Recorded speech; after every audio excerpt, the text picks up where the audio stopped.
రాముడే ఉన్నాడని చెప్పాడు. ఆయనే మన రామాయణానికి మూలం.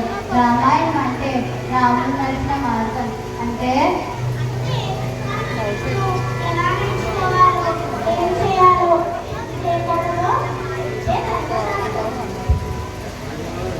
మనం చెడ్డదారులకు వెళ్ళకుండా జంతువులకు, మానవులకు, రాజులకు తేడాన్ని చెప్పే రామాయణ పాత్ర వల్ల మీరు తెలుసుకున్న నీతి ఏమిటి?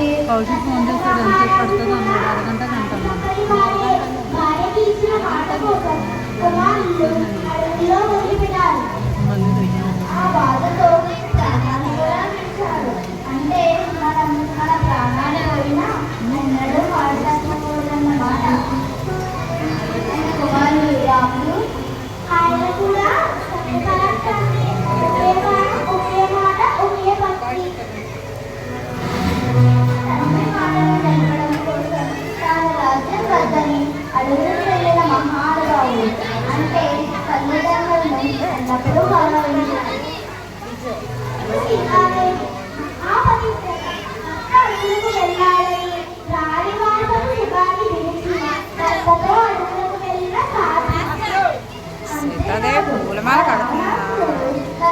సరిపెట్టి లంకలో పెట్టిన మహారాణి చేస్తామని ఆశ పెట్టిన చంపి వేస్తానని భయపెట్టిన చరించలేదు.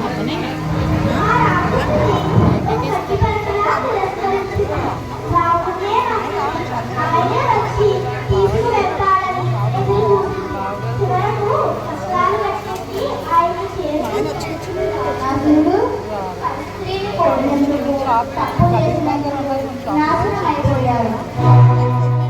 అన్న సేవలోనే కాలం గడిపిన లక్ష్మణుడు రాజ్యాన్ని ఇస్తానన్న